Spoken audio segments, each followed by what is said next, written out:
Merhaba arkadaşlar, örgü kanalıma hoş geldiniz. Tığ işi güzel ve kolay bir hırka yaptım. Bugün bu hırka anlatımını sizlerle paylaşmak istiyorum.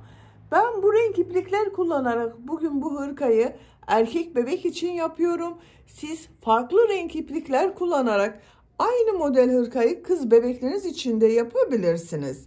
Herkesin yapabileceği kolay ve güzel bir hırka arkadaşlar. Yarım trabzan şeklinde modeller yapıyoruz. Tığ tutmasını bilen bütün arkadaşlar bu hırka modelini yapabilir. Arka görüntüsüne bakalım. Bakın bu şekilde. Hırkayı ben yakadan 3 düğme yapmayı tercih ettim. Siz tercihinize göre bu hırkayı 4, 5, 6 düğme olarak kullanabilirsiniz. Ters tarafının görüntüsü bu şekilde. Koluçlar da çok güzel oldu arkadaşlar. Bakın. Bilek bölümü de çok güzel oldu. Buraya da cep detayı çalıştım arkadaşlar. Bu cep değil, cep görünümlü bir detay çalıştım. Bakın çok şık oldu. Hırka örgüsüne yakadan zincir yaparak başlıyoruz. Ben bugün 0-3 ay arası bebek ölçüsüne göre yapıyorum. Siz bu arttırma sırasını bir sıra fazla yaparsanız 3-6 ay arası çocuklarınız için olur. Bu zincir sayısını benimle aynı sayıda başlayıp 2 sıra fazla arttırma sırası yaparsanız 6-12 ay arası çocuklarınız için olur. Siz bu hırkayı 1-2 yaş arası çocuk için yapmak istiyorsanız bu zincir sayısını 8 zincir fazla başlayabilirsiniz. Ön bölümleri 1 trabzan fazla, kol ve arka bölümleri de 2'şer trabzan fazla yapabilirsiniz. 2-3 yaş arası çocuklar için de bu ön bölümleri 2'şer trabzan, kol ve arka bölümlerde 4'er trabzan fazla yaparsanız 2-3 yaş arası çocuklarınız için olur. Her yaş için uygun bir model arkadaşlar. Yetişkinler için de yapabilirsiniz bu modeli. Hırka örgüsünde iplik olarak ben bugün bu ipliği kullandım. Biraz kalın bir iplik bakın arkadaşlar. 100 gram iplik üzerinde 240 metre var. İkinci yumak bitmek üzere arkadaşlar. 2 yumak iplik kullandım. Diğer renk iplik olarak da ben bugün bu renk ipliği kullandım. Dediğim gibi ben bu renk iplikleri kullandım. Siz tercihinize göre her marka iplik ve renkleri kullanarak bu hırka örgüsünü yapabilirsiniz. 6 numara tığ kullandım. 6 numara 3,5 milimetre. Benim elim çok sıkı değil. Yaptığım örgüler yumuşak oluyor. Bakın bu kalınlıkta bir iplik için bu tığı kullandım. Yumuşak bir örgü elde ettim. Sizin eliniz sıkıysa 4-4,5 milimetre tığları kullanırsanız daha güzel olur arkadaşlar. Tığ numarası elinizin sıklığına, iplik kalınlığına göre değişiklik yapabilir. Buna takım yapmak isterseniz çok güzel bir tığ işi ayakkabı yaptım bakın. Bunun anlatımını yaptım arkadaşlar. Bu tığ işi ayakkabı anlatımının olduğu YouTube linkini izlediğiniz bu videonun açıklama bölümüne ekliyorum. O link üzerine tıklarsanız siz de bunun gibi güzel bir ayakkabı yaparak güzel bir bebek takımı oluşturabilirsiniz. Pantolon yapmak isteyen arkadaşlar için de bu renk pantolonun anlatımını ben yaptım. YouTube kanalıma yükledim arkadaşlar. Pantolonun da YouTube linkini bu videonun açıklama bölümüne ekliyorum. O link üzerine tıklayarak bunu güzel bir takım oluşturabilirsiniz. Ölçülerini videonun sonunda ölçüyorum. 0-3 ay arası çocuk için yaptım zaten arkadaşlar. İplik tığ hazırlayalım. Hep birlikte bu kolay ve güzel tığ işi hırka örgüsüne başlayalım. Örgü kanalıma abone değilseniz abone olmayı unutmayın lütfen. Örgü kanalıma abone olmak ücretsiz.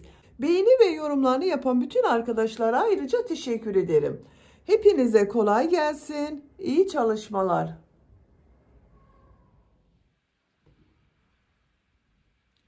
Örgüye yakadan zincir yaparak başlıyoruz. İlk ilmeği ben bu şekilde yapıyorum. Zincirleri yapmaya başlıyorum. Çok sıkı zincirler yapmıyorum. 60 zincir yapalım. 60 zincir yaptım. Çok sıkı zincirler yapmadım. Bu 60 zincirin kaç santimetre olduğunu ölçüyorum.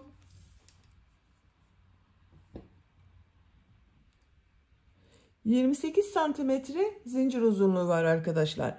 28 santimetre için ben 60 zincir yaptım. Sizin elinizin sıklığına göre daha fazla veya daha az zincir yapmanız gerekebilir. 2 zincirde dönüş için yapıyorum. Bu sırada yarım trabzanlar yapacağız. Ön, arka ve kol bölümlerini de belirleyeceğiz arkadaşlar. Tığ üzerine iplik alıyorum. 2 ilmek atlıyorum. 3. ilmeğe yarım trabzan yapıyorum. Yarım trabzanı bilmeyen arkadaşlar için gösteriyorum. Bakın tığ üzerine iplik alıyorum. Tığ ilmeğe takıyorum. İplik alıp çektim. Tığ üzerinde 3 ilmek var. Üçünün içinden bir defa da çekiyorum.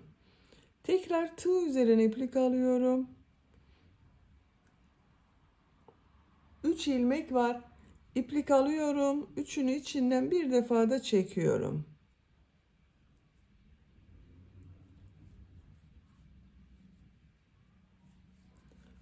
Bakın bu şekilde yarım trabzan yapıyoruz. Ön bölüm için 8 yarım trabzan yapacağız. Sıra başında yaptığım bu 2 ilmek atlamada bir yarım trabzan, 1, 2, 3, 4, 5, 6, 7, 8. Ön bölüm için 8 yarım trabzan yaptım. Tığ üzerine iplik alıyorum. Bu ilmek içine arttırma yeri için bir yarım trabzan, bir zincir, bir yarım trabzan yapıyorum. Bakın aynı ilmek içine yapıyoruz arkadaşlar. Bakın bir yarım trabzan yaptım. Bir zincir yapıyorum. Aynı ilmeğe bir yarım trabzan daha yapıyorum. Arttırma yeri için yaptım bunu arkadaşlar. Kol bölümü için 12 yarım trabzan yapıyorum. 1, 2, 3, 4, 5, 6, 7, 8, 9, 10, 11, 12. Bakın kol için 12 yarım trabzan yaptım. Bu ilmeği arttırma yeri için bir yarım trabzan, bir zincir, bir yarım trabzan yapıyorum.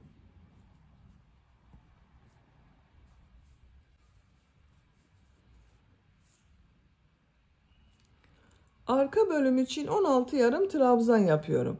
Ön bölümde 8 yarım trabzan yaptım. Bunun 2 katı olarak buraya da 16 yarım trabzan yapıyoruz.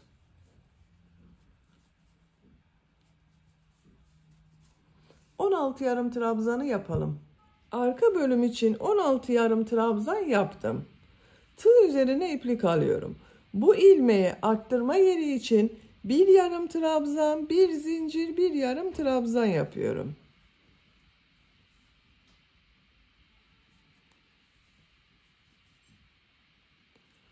Tığ üzerine iplik alıyorum. Kol bölümü için 12 yarım trabzan yapıyorum.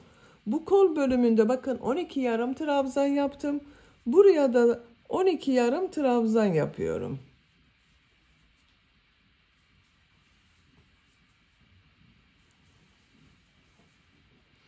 12 yarım trabzanı yapalım. Kol bölümü için 12 yarım trabzan yaptım. Tığ üzerine iplik alıyorum. Bu ilmeği arttırma yeri için bir yarım trabzan, bir zincir, bir yarım trabzan yapıyorum. Ön bölüm için 8 yarım trabzan yapıyorum. Bakın bu ön bölümde 8 yarım trabzan ile başladım. Sıra sonunda da ön bölüm için 8 yarım trabzan yapıyorum. 1, 2, 3, 4, 5, 6, 7, 8. 8 yarım trabzan yaptım. Bakın bu sırada yaka bölümlerini ayırdık arkadaşlar.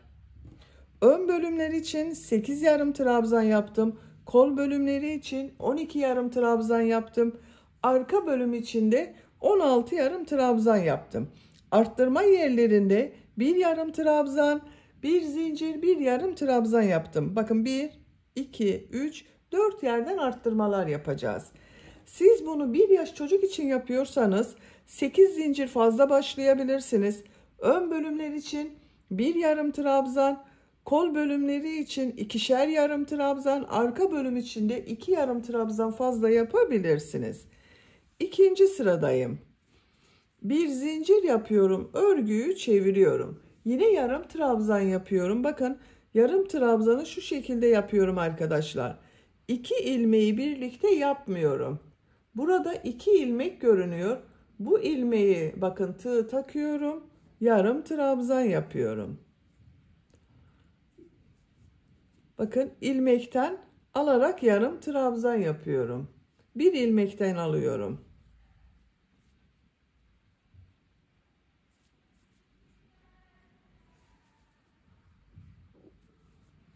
İlmeklerden alarak yarım trabzan yapıyorum. Bakın tekrar gösteriyorum.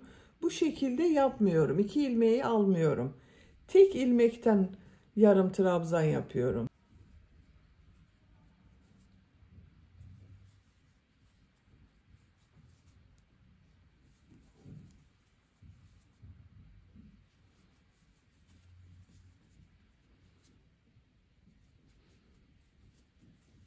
Bakın bir zincire kadar yarım trabzan yaptım. 1, 2, 3, 4, 5, 6, 7, 8, 9 yarım trabzan yaptım. Bu bir zincir üzerine arttırma yeri için bir yarım trabzan, bir zincir, bir yarım trabzan yapıyorum.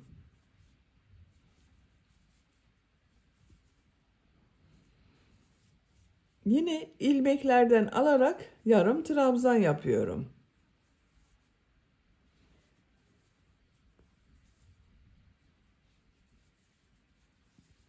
Arttırma yerine kadar devam edelim. Arttırma yerine kadar yarım trabzan yaptım. Bir zincir üzerine bir yarım trabzan, bir zincir, bir yarım trabzan yapıyorum. Yine ilmeklerden alarak yarım trabzan yapmaya devam ediyorum bakın.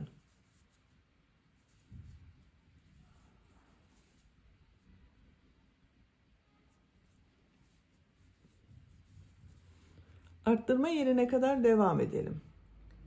Arttırma yerine kadar yarım trabzan yaptım. Bir zincir üzerine bir yarım trabzan, bir zincir, bir yarım trabzan yapıyorum. İlmekten alarak yarım trabzan yapıyorum.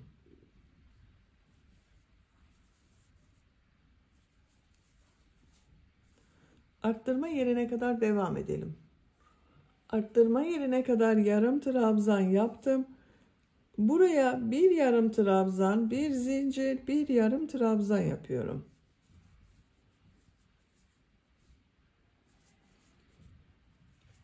Ön bölümde yarım trabzanlar yaparak devam ediyorum. Bakın yine ilmekten alarak yapıyorum.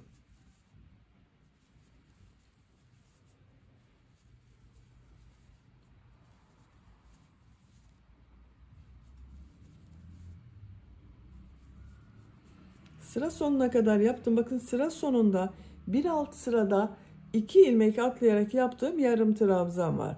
Şu şekilde batıyorum, yarım trabzan yapıyorum. Bir zincir yapıyorum, örgüyü çeviriyorum. İlk ilmeğe bakın, ilmekten alarak yarım trabzan yapıyorum. Diğerlerinde aynı şekilde ilmeklerden alarak yarım trabzan yapıyorum.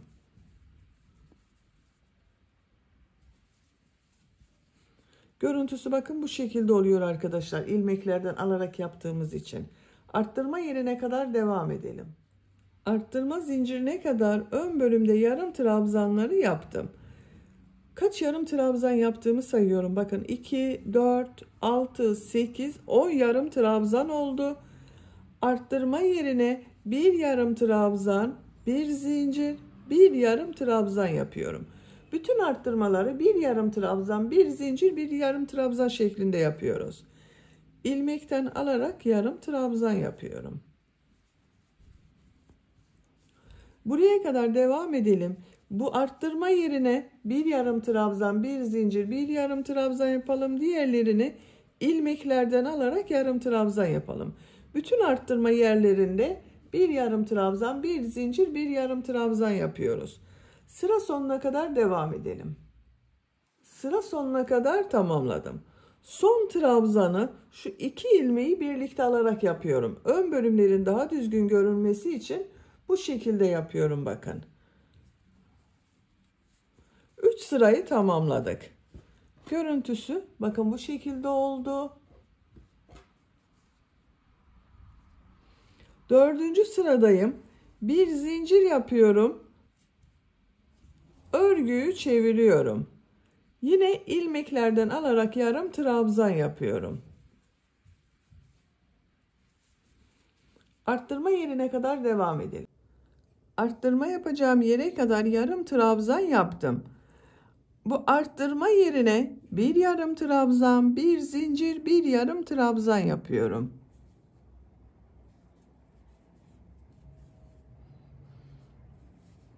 Diğer ilmeklere bakın ilmekten alarak yarım trabzan yapıyorum.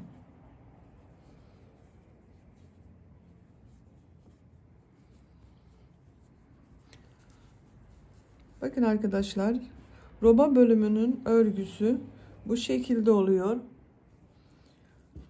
Roba bölümünün örgüsü bu şekilde devam edecek. 1, 2, 3, 4 yerden bir yarım trabzan, bir zincir, bir yarım trabzan şeklinde arttırma yapıyoruz. Diğer ilmeklere birer defa yarım trabzan yapıyoruz. Bu şekilde yapacak olduğunuz çocuğun büyüklüğüne göre robanın örgüsüne devam edelim. Yaka arttırma sırasını arttırmalar yaparak yapacağım ölçüye göre tamamladım. Her sırada bir yarım trabzan, bir zincir, bir yarım trabzan yaptım. Kaç sıra yaptığımı sayıyorum. 1, 2, 3, 4, 5, 6, 7, 8, 9, 10, 11, 12 sıra oldu.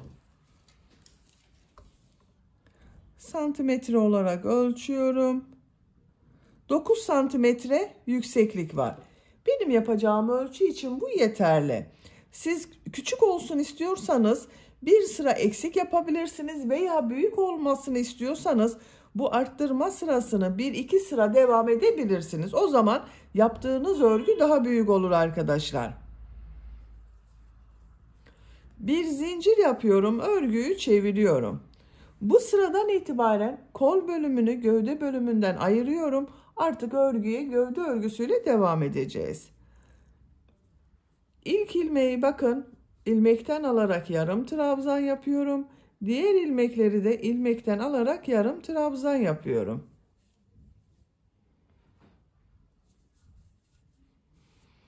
Bu arttırma yaptığım bir zincire kadar devam edelim. Arttırma yapacağım yere kadar yarım trabzan tamamladım. Buraya kadar benim arkadaşlar 20 yarım trabzan oldu. 9 yarım trabzan ile başladım. Bu son sırada bakın 20 yarım trabzan yaptım. Bu bir zincir üzerine ön bölüm için 2 yarım trabzan yapıyorum. Kol altı için bir zincir yapıyorum. Tığ üzerine iplik alıyorum. Kolda bulunan bütün ilmekleri atlıyorum. Kol ile arka bölümü ayıran bu arttırma zinciri üzerine arka bölüm için 2 yarım trabzan yapıyorum. Diğer ilmeklere bakın. İlmekten alarak yarım trabzan yapıyorum.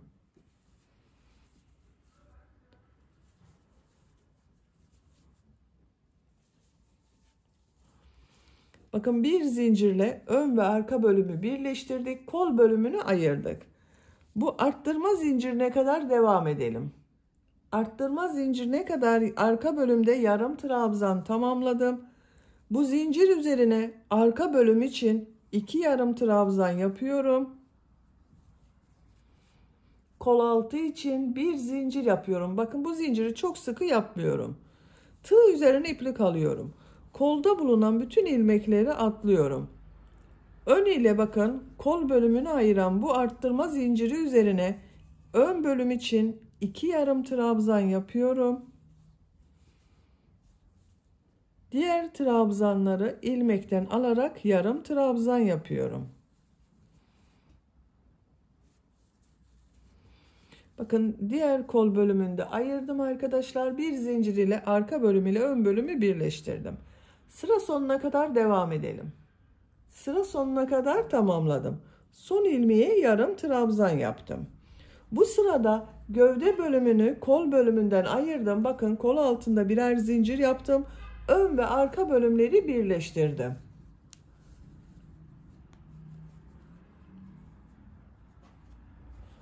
Artık örgüye gövde örgüsüyle devam ediyorum. Bir zincir yapıyorum, örgüyü çeviriyorum. İlk ilmeğe ilmekten alarak yarım trabzan yapıyorum. Diğer ilmeklere yarım trabzan yaparak devam ediyorum. Bu kol altında bir zincir yaptığım zincire kadar devam edelim. Kol altına kadar yarım trabzan tamamladım. Kol altı için buraya bir zincir yaptım. Onun üzerine bir yarım trabzan yapıyorum. Diğer ilmeklere yarım trabzan yaparak devam ediyorum.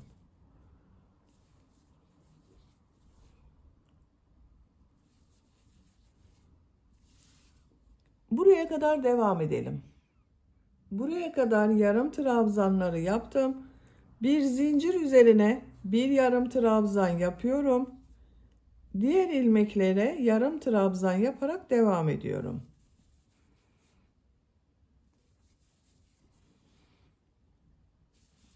Sıra sonuna kadar devam edelim. Sıra sonuna kadar tamamladım. Bir zincir yapıyorum. Örgüyü çeviriyorum. İlk ilmeğe yarım trabzan yapıyorum. Diğer ilmeklere yarım trabzan yaparak devam ediyorum. Sıra sonuna kadar devam edelim. Sıra sonuna kadar tamamladım. Bir zincir yapıyorum. Örgüyü çeviriyorum. İlmeklerden alarak yarım trabzan yapıyorum.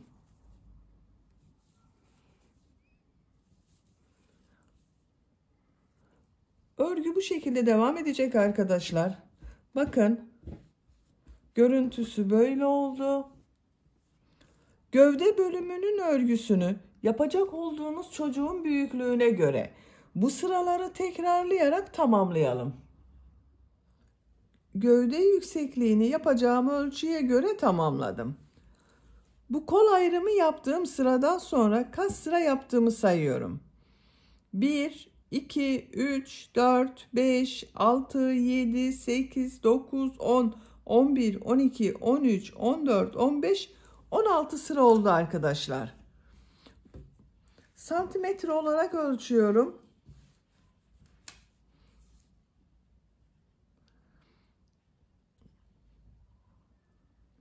13 santimetre yükseklik var. Ben bugün 0-3 ay arası bir bebek ölçüsüne göre yapıyorum. 13 santimetre oldu arkadaşlar. Siz daha büyük yapmak istiyorsanız birkaç sıra devam edebilirsiniz. Bakın iplik ucu burada. Burada bitirmiyorum. Bir sıra sık iğne yapıyorum bu ön patta. En son yarım trabzan yaptım. Bir zincir yapıyorum. Sık iğne yapıyorum. İlmeklere sık iğne yapıyorum.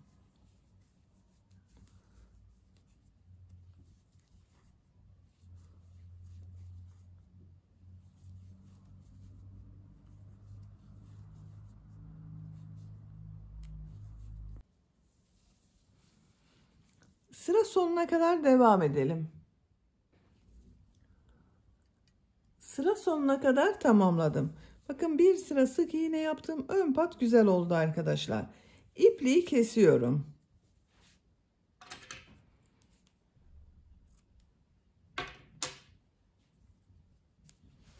Diğer ön patta da bir sıra bu renk iplik ile sık iğne yapıyorum.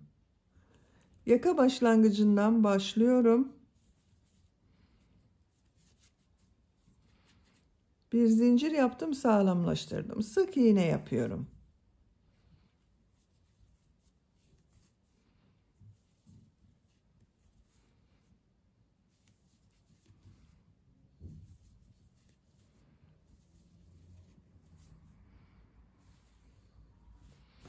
Sıra sonuna kadar devam edelim. Sıra sonuna kadar tamamladım. İpliği kesiyorum. Bakın bu ön patta da bir sıra sık iğne yaptım. Düzgün bir görüntü elde ettik arkadaşlar.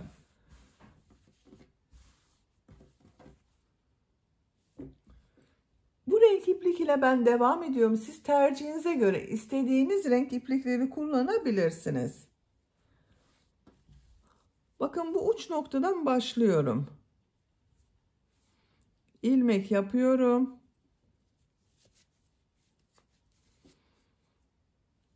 Aynı ilmek içine sık iğne yapıyorum. Sık iğne sırası yapıyorum. Her ilmek üzerine bir sık iğne yapıyorum.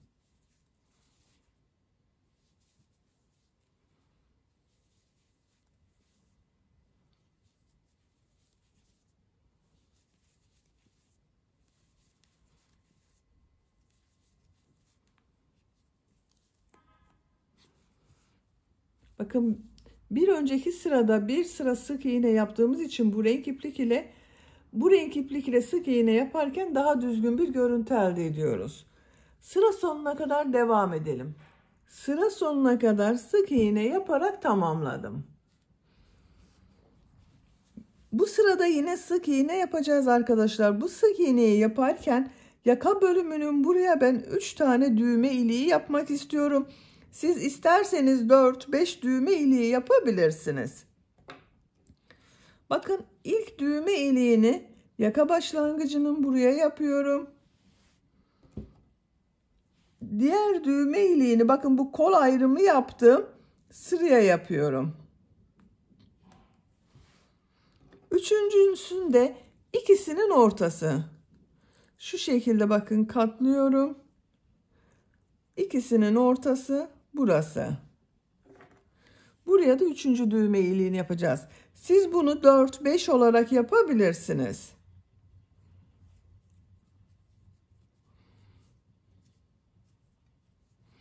Bir zincir yapıyorum. Örgüyü çeviriyorum. İlk ilmeğe sık iğne yapıyorum.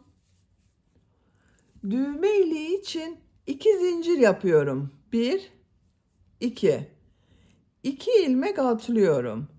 Sık iğne yapıyorum. Sık iğne yapıyorum. Diğer düğme iliğine kadar sık iğne yapıyorum. Kaç sık iğne yaptığımda sayıyorum. Bakın 1 2 3 4 5 6 6 sık iğne yaptım. 2 zincir yapıyorum. 2 ilmek atlıyorum. 6 sık iğne yapıyorum. Bu iki düğme iliği arasına 6 sık iğne yaptım. Bu iki düğme iliği arasına da 6 sık iğne yapıyorum.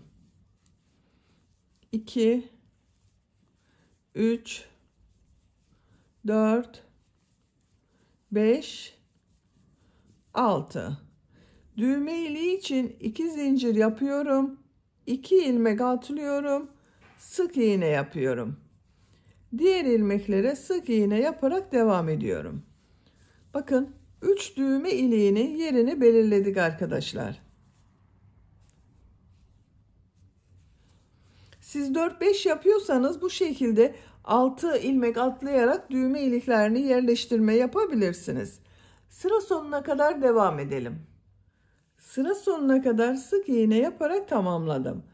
Bir zincir yapıyorum. Örgüyü çeviriyorum. 3. sıradayım. Bu sırada yarım trabzan sırası yapıyorum. Tığ üzerine iplik alıyorum. İlk ilmek üzerine yarım trabzan yapıyorum. Diğer ilmeklere yarım trabzan yaparak devam ediyorum. Her ilmek üzerine bir yarım trabzan yapıyorum.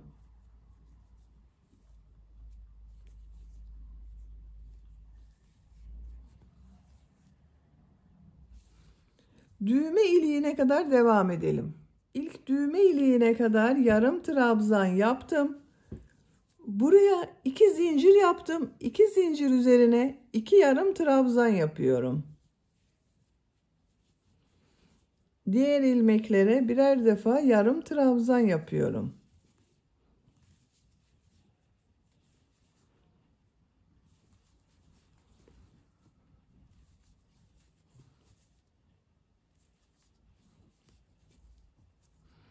Düğme iliğinin üzerine 2 yarım trabzan yapıyorum.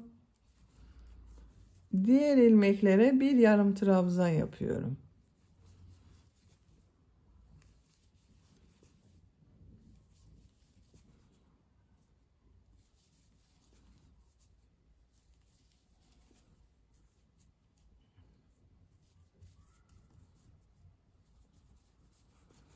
Düğme iliğinin üzerine bakın 2 yarım trabzan yapıyorum. Son ilmeğe bir yarım trabzan yapıyorum.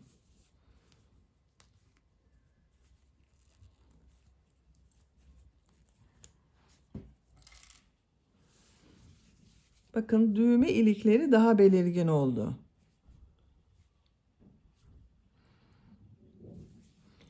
Yaka çevresinde sık iğne yaparak devam ediyorum. Aynı ilmeğe sık iğne yapıyorum. İlmeklere sık iğne yapıyorum bakın. Her ilmek üzerine bir sık iğne yapıyorum. İplik ucunda sık iğnenin içinde tutuyorum.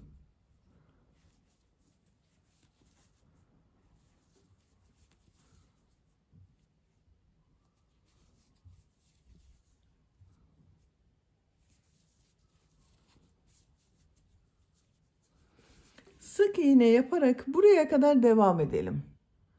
Yaka çevresinde sık iğne yaptım. Buraya kadar tamamladım. Devam etmiyorum arkadaşlar. Ben bu ipliği burada bekletiyorum. Bu ön patta da burada yaptığım gibi 2 sıra sık iğne, bir sırada yarım trabzan sırası yapacağız. Bu iplik ile yarım trabzan sırasını devam ediyorum. İlk önce tekrar başka iplik bağlayarak 2 sıra sık iğne yapıyorum. Bakın bu ilmekten ilmek yapıyorum. Sık iğne yapıyorum.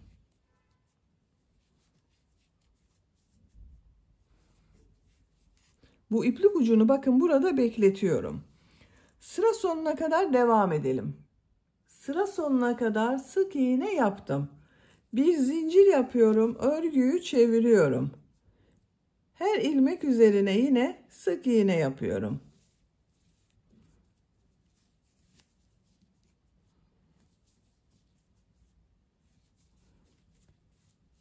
Sıra sonuna kadar devam edelim.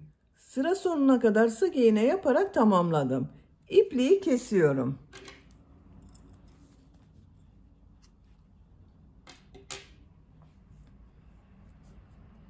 Bakın 2 sıra sık iğne yaptım arkadaşlar. Yarım trabzan sırasını burada beklettiğim iplik ile yapıyorum.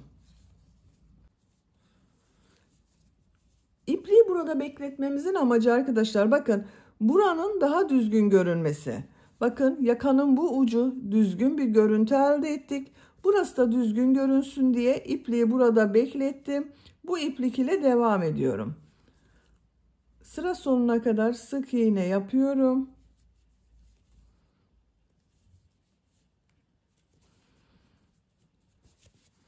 Tığ üzerine iplik alıyorum. İlmeklere yarım trabzan yaparak devam ediyorum. Her ilmek üzerine bir yarım trabzan yapıyorum. İplik ucunu da içinde tutuyorum bakın.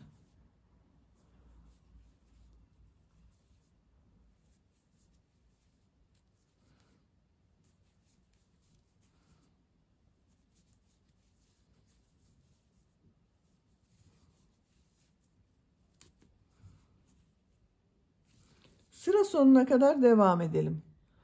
Yarım trabzan yaparak sıra sonuna kadar tamamladım. Ön pat örgülerini bitirdik arkadaşlar. Bakın bu şekilde oldu. Düğmelerini de buraya dikeceğiz. Bakın böyle olacak. Şimdi bu uç bölümleri yapalım. Bakın en son yarım trabzan yaptım. 2 zincir yapıyorum. Tığ üzerine iplik alıyorum.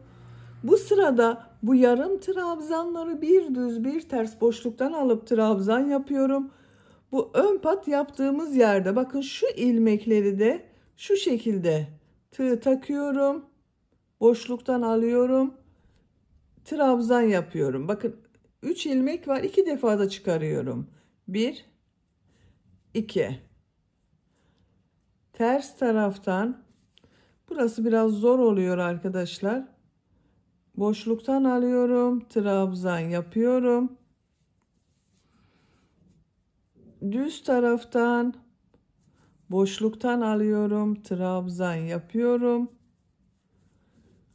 Ters taraftan boşluktan alıyorum. Trabzan yapıyorum. Bir düz bir ters, bakın şu şekilde tığ boşluğa takıyorum. 2 defa da çıkarıyorum. Ters taraftan şu şekilde boşluktan alıyorum. Trabzan yapıyorum. Boşluktan alıyorum. Trabzan yapıyorum.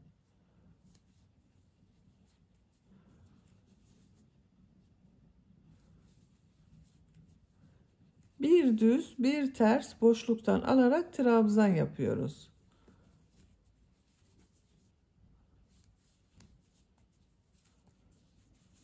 Bakın görüntüsü bu şekilde oluyor. Sıra sonuna kadar devam edelim. Sıra sonuna kadar bir düz bir ters boşluktan aldım, trabzan yaptım. Sıra sonunda bakın yine bu sık iğne sırası yaptığım yerde bir düz bir ters boşluktan aldım, trabzan yaptım. Bakın görüntüsü bu şekilde arkadaşlar.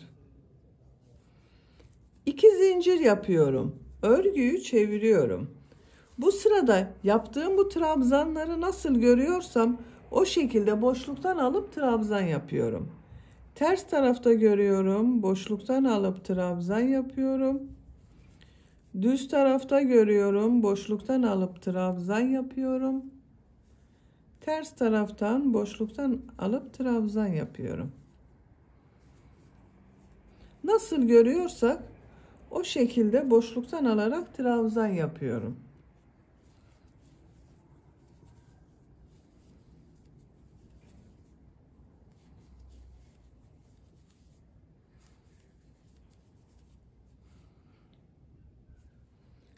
Sıra sonuna kadar devam edelim. Sıra sonuna kadar tamamladım. Son ilmek üzerine de trabzan yaptım. 2 zincir yapıyorum. Örgüyü çeviriyorum. Bu sırada yine nasıl görüyorsam o şekilde boşluktan alarak trabzan yapıyorum. İlk trabzan ters tarafta görüyorum. Boşluktan alıp trabzan yapıyorum. Düz tarafta görüyorum. Boşluktan alıp trabzan yapıyorum.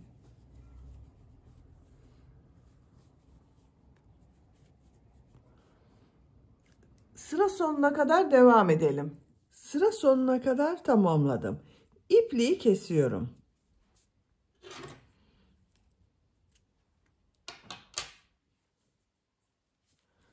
Bakın arkadaşlar, gövde bölümünü bitirdik. Bu şekilde çok güzel oldu.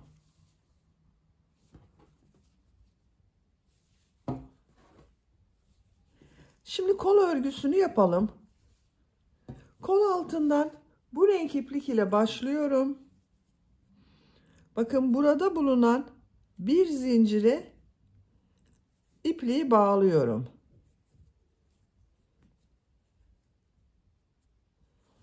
Bir ilmek yapıyorum.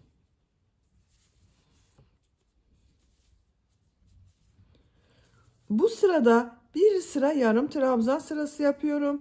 Tığ üzerine iplik alıyorum. Bakın bu şekilde devam ediyorum arkadaşlar. Geliş yönüne göre bakın ön bölümde bu şekilde devam ettim. Burayı da aynı yapıyorum. Bu arttırma yerine bir yarım trabzan yapıyorum. Diğer ilmekleri bakın ilmekten alarak yarım trabzan yapıyorum.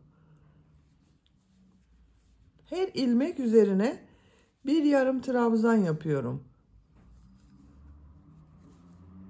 Sıra sonuna kadar devam edelim. Sıra sonuna kadar tamamladım. Bu ilk ilmek ile ilmek kaydırma yaparak sırayı birleştiriyorum. Bir zincir yapıyorum. Örgüyü çeviriyorum. İlk ilmeğe yarım trabzan yapıyorum. Diğer ilmeklere yarım trabzan yaparak devam ediyorum. Bu şekilde yapacağız arkadaşlar. Bakın sıra sonunda ilmek kaydırma yapınca bu şekilde yuvarlak devam etmiyorum. Örgüyü çevirerek örüyorum. Örgüyü çevirerek örmezseniz bakın burası ile gövde bölümü ile kol bölümü arasında farklı bir görüntü olur. Öyle bir görüntü olmaması için sıra sonunda ilmek kaydırma yaparak birleştiriyoruz. Örgüyü çevirerek örüyoruz. Kol örgüsü bu şekilde devam edecek. Kol örgüsünü gövde ile aynı sıra yapabilirsiniz veya gövde örgüsünden bir veya iki sıra eksik yapabilirsiniz. Kol örgüsünü tamamlayalım. Kol yüksekliğini yapacağım ölçüye göre tamamladım. 1, 2, 3, 4, 5, 6, 7, 8, 9, 10, 11, 12, 13, 14, 15 sıra yaptım. Santimetre olarak ölçüyorum. 11 santimetre yükseklik var. Yapacağım ölçü için bu yeterli arkadaşlar. Ben bugün bu hırkayı 0-3 ay arası bebek ölçüsüne göre yapıyorum. Siz daha büyük çocuk için yapıyorsanız 1-2 sıra devam edebilirsiniz. Bakın diğer kol örgüsünü de tamamladım. Bu şekilde oldu. Kol ucunda bileklik yaptım. Bu kol örgüsünde bileklik çalışmasını sizinle yapalım. Bu renk iplik ile devam ediyorum.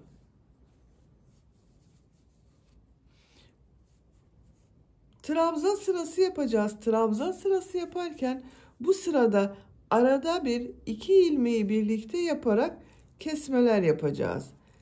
Buradan bir ilmek yapıyorum. Sağlamlaştırdım. 2 zincir yapıyorum. Tığ üzerine iplik alıyorum. Bu 2 zincirde bir trabzan oluyor. Trabzan yapıyorum. Bakın yine ilmekten alarak trabzan yapıyorum. Şu şekilde ilmekten alıyorum, trabzan yapıyorum.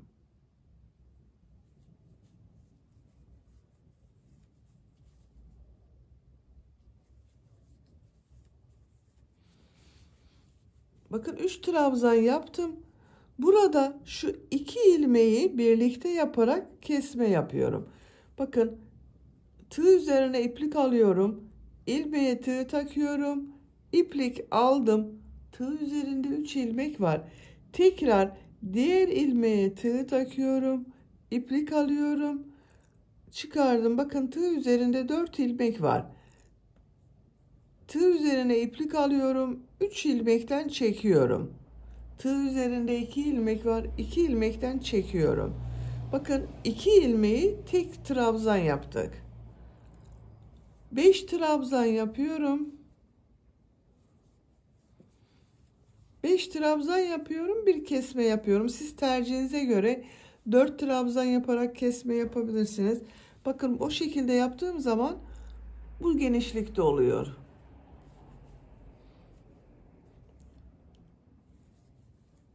4 5. Bakın buraya 5 trabzan yaptım. Bu 2 ilmeği birlikte yapıyorum.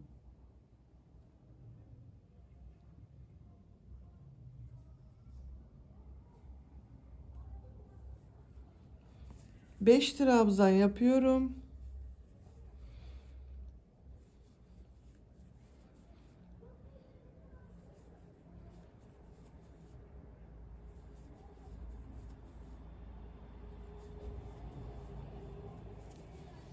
İki ilmeği birlikte yapıyorum.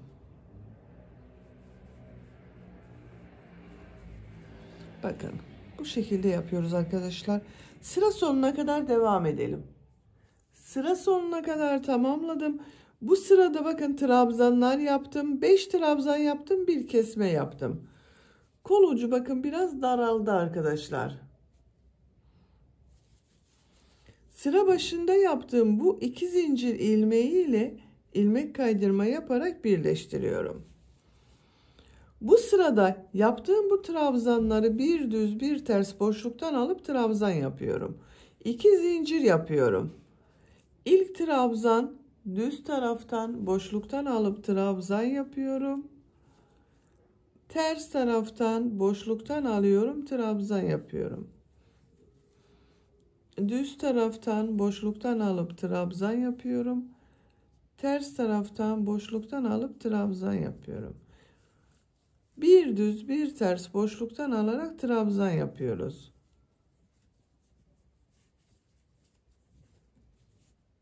Sıra sonuna kadar devam edelim. Sıra sonuna kadar tamamladım. Son trabzanı düz taraftan boşluktan aldım, trabzan yaptım. İlk ilmek ile ilmek kaydırma yaparak birleştiriyorum. Sıra başında yaptığım bu 2 zincir bakın ters tarafta görünen trabzan oldu. Düz trabzan ile başladım. Sıra sonunda düz bitirdim bakın. Görüntüsü bu şekilde arkadaşlar. 2 zincir yapıyorum. Ben üst sıra yapıyorum. Bakın diğer kol örgüsünü de üst sıra yaptım ucunda arkadaşlar. Siz isterseniz burada bitirebilirsiniz. Bu sırada yaptığım bu trabzanları nasıl görüyorsam o şekilde boşluktan alarak trabzan yapıyorum. Düz tarafta görüyorum, boşluktan alıp trabzan yapıyorum. Ters taraftan görüyorum, boşluktan alarak trabzan yapıyorum.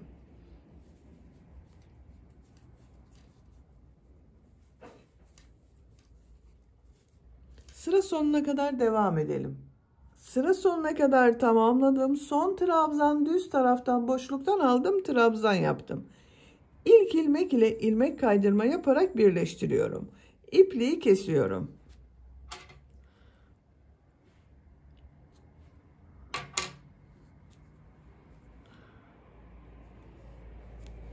Bakın arkadaşlar bu şekilde oldu. Ben kol ucunu üst sıra yapmayı tercih ettim. Siz tercihinize göre bunu 4 sıra yapabilirsiniz. 1, 2, 3. Bakın hırkanın görüntüsü bu şekilde. Hırkayı bu şekilde kullanabiliriz. Ben yaka örgüsünün bakın buraya yaka çalışması yapmak istiyorum. Bu renk iplik ile yapıyorum. Siz tercihinize göre kendi kullandığımız ipliği ile de yapabilirsiniz. Bakın şu şekilde çeviriyorum. Yaka örgüsünün buradan başlıyorum. Bu ilk ilmekten bir ilmek yapıyorum. İpliği bağlayabilirsiniz de arkadaşlar. Ben ilmek yapıyorum. Şu şekilde zincir yaptım, sağlamlaştırdım. 3 zincir yapıyorum. Tığ üzerine iplik alıyorum. Bakın burada şu ilmeklere trabzan yapacağız. Şu görünen ilmekler var. Bakın şu şekilde trabzanlar yapacağız. İlk gördüğüm bakın bu ilmek üzerine trabzan yapıyorum. Diğer ilmeklere trabzan yaparak devam ediyorum. Şu şekilde bakın trabzan yapıyorum. Her ilmek üzerine bir trabzan yapalım arkadaşlar. Atlama yapmamaya dikkat edelim.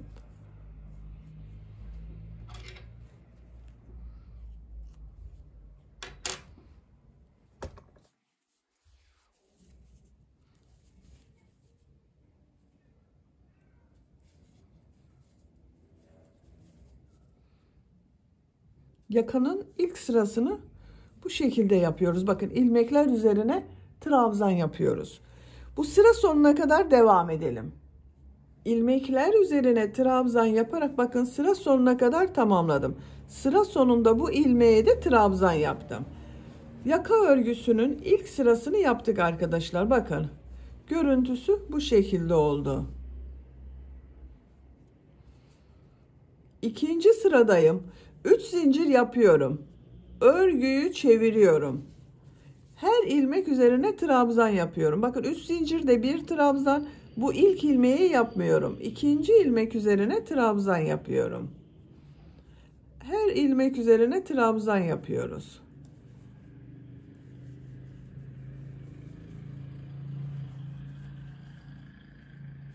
Sıra sonuna kadar devam edelim. Sıra sonuna kadar trabzan yaptım. Sıra sonunda bakın bu bir alt sırada 3 zincir yaparak yaptığım trabzanın Üçüncü zincir üzerine ilmek yapıyorum. Trabzan yapıyorum. 2 sıra trabzan yaptım. Ben bugün bu hırkayı küçük yaptığım için 2 sıra yaptım. Üçüncü sırada bitiriyorum arkadaşlar. Siz daha büyük çocuk için yapmak istiyorsanız burada 3 zincir yapıp geriye dönerek bir sıra daha trabzan yapıp sonra son sırayı yapabilirsiniz. 4 sıra yapabilirsiniz. Ben 3 sırada bitiriyorum. Üçüncü sırada bakın 2 zincir yapıyorum. Örgüyü çeviriyorum. Bakın 3 yapmadım, 2 zincir yaptım. Burada yuvarlak bir görüntü olması için. Diğer ilmeklere trabzan yaparak devam ediyorum. Bakın aynı ilmeği yapmadım, yanındaki ilmeğe trabzan yaptım. Her ilmek üzerine bir trabzan yapıyorum. Sıra sonuna kadar devam edelim. Trabzan yaparak sıra sonuna kadar tamamladım. 2 zincir yapıyorum. Bu bir alt sırada 3 zincir yaparak yaptığım trabzanın bakın 3. zincire tığ takıyorum. İlmek kaydırma yaparak bitiriyorum. 2 zincir yaptığımız için yuvarlak bir görüntü elde ettik. İpliği kesiyorum. Ben kestim. Bakın bu şekilde oldu arkadaşlar. Sıra başında da 2 zincir yaptım. Trabzana başladım. Sıra sonunda 2 zincir ile ilmek kaydırma yaparak bitirdim. Bu iplik ucunu yakanın ters tarafından ilmekler arasından geçirerek kaybediyorum.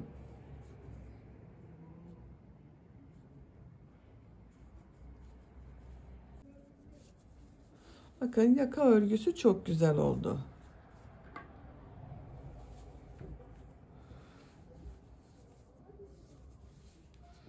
Kolları da çok güzel oldu arkadaşlar, bakın.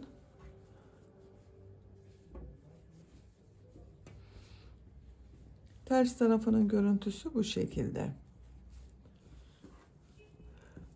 Hırkayı bu şekilde kullanabiliriz. Ben bu hırkanın buraya birer tane cep yapmak istiyorum. Cep görüntüsü vermek istiyorum daha doğrusu arkadaşlar. Bu renk iplik ile yapıyorum bakın. Çok kolay bunu yapmak. Şuradan başlıyorum bakın. 1 2 3. ilmekten şu şekilde bir ipliği bağlayalım. Örgüyü bakın şu şekilde çeviriyorum. Buradan bir ilmek yapıyorum. 3 zincir yapıyorum. Yaptığım bu 3 zincire bakın 2 sıra atladığım, bakın şuradan bu sıraya zaten bunu yaptık arkadaşlar. Bir sıra sonra görünen aynı sırayı takip ediyorum. Şu ilmeğe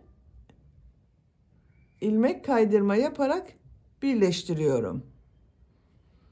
Tığ üzerine iplik alıyorum.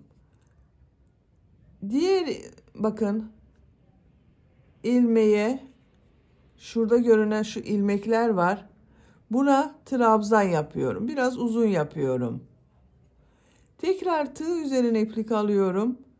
Bakın ilmeğe trabzan yapıyorum. Tığ üzerine iplik alıyorum. Trabzan yapıyorum.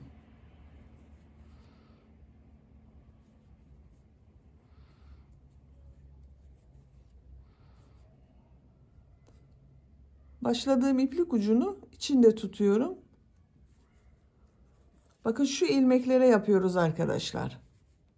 Bakın burada ilmekler var. Bunlara trabzan yapıyorum.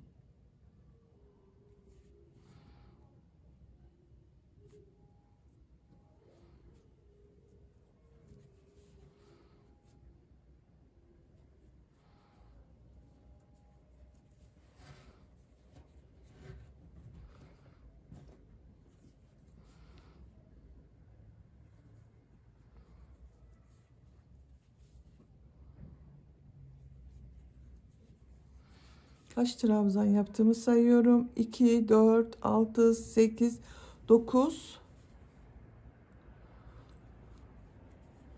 10,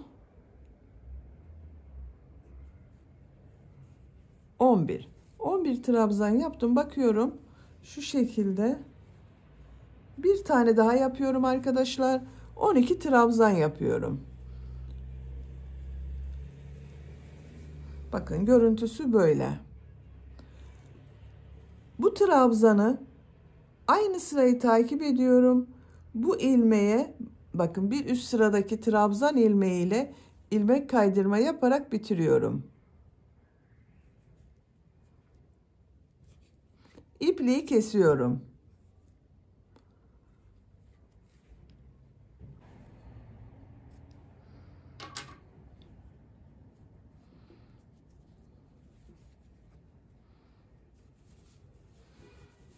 Bakın bu şekilde oldu. Burada bir cep varmış gibi oldu arkadaşlar. Bu iplik ucunda yine trabzan arasındaki ilmeklerden kaybediyoruz.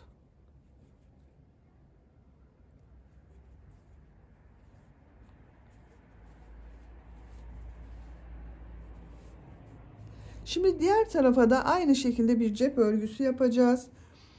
Buradan sayıyorum bakın. 1, 2, 3. ilmekten başladım. 12 trabzan yaptım. Buradan sayıyorum.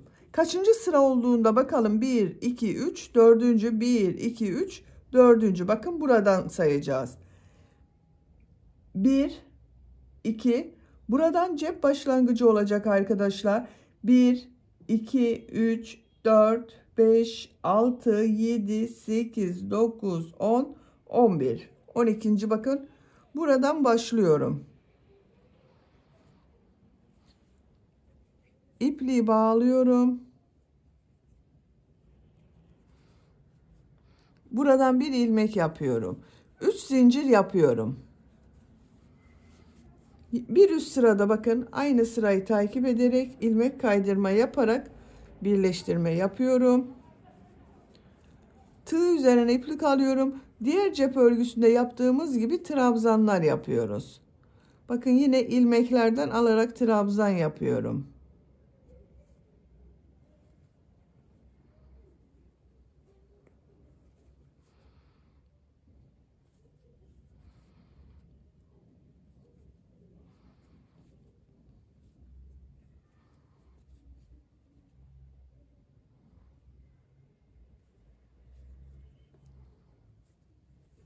Bu şekilde devam edelim. 12 trabzan yaptım. 1, 2, 3, 4, 5, 6, 7, 8, 9, 10, 11, 12. Son trabzanı bakın bir üst sırada bulunan bu ilmeğe ilmek kaydırma yaparak birleştiriyorum. İpliği kesiyorum.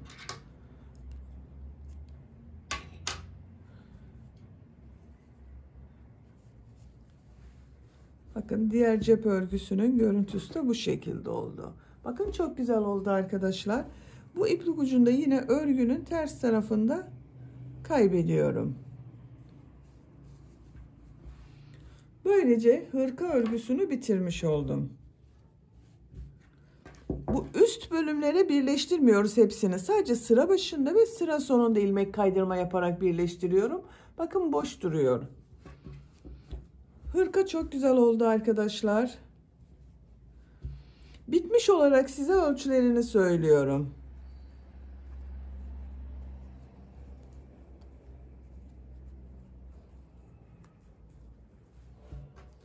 Kol altının buradan gövde genişliğini ölçüyorum. 24 santimetre yüksekliğini ölçüyorum. Kol altından yükseklik 16 santimetre, omuzdan yüksekliğini ölçüyorum.